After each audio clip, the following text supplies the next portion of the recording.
right now, for us, it's like a big lesson for us as refugees. Myself, when I saw that, when I watched that, I knew Patrick. Patrick, he was a member of my church before.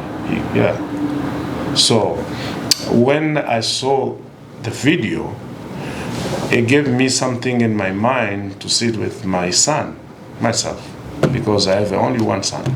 So I said, I took the time to sit with my son to say, be careful, because this, it's terrible. It can happen anytime to one or another one. So this gives me a time now as a pastor, as a leader, to call even young people in the church, to give them, to tell them how they can live in this country, because it's so scary to see how that happened to Patrick, and most of the young people from my church, they know him. From the Christian perspective, we also want to communicate love and forgiveness, and we've been about this even before Patrick's situation, because within our community you have this idea of people coming here with very strong hurt, trauma. They've been through very, very deeply disturbing situations.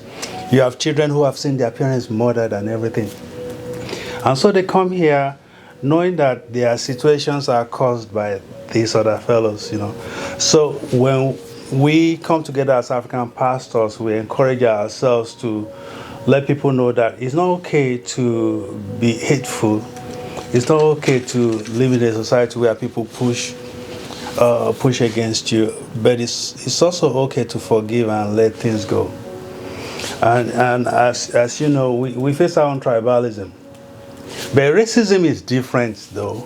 When you come from my own context, where we are used to tribes trying to assert their own superiority and all of that, and then you come to a civilized, more progressive society, and you face that same situation going on.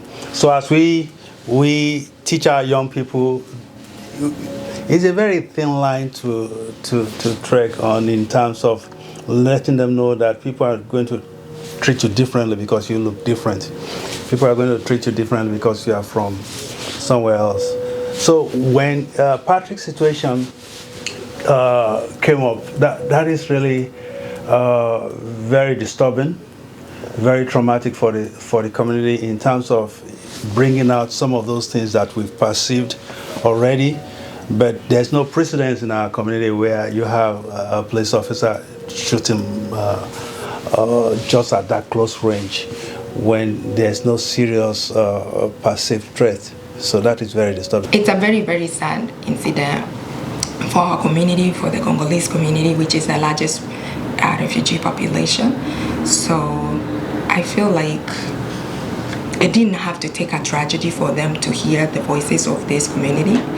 And then, unfortunately, there is accountability that needs to go alongside, because these violations happen, and the cultural barriers that stop us from voicing and going on the street saying this and that. So. And part of what we struggle with issues of how do we as African leaders now prepare our community. Probably there were some cues we also missed, in terms of letting the young people know that when someone is in uniform, you have to have a way you approach them, you treat them also with respect and values.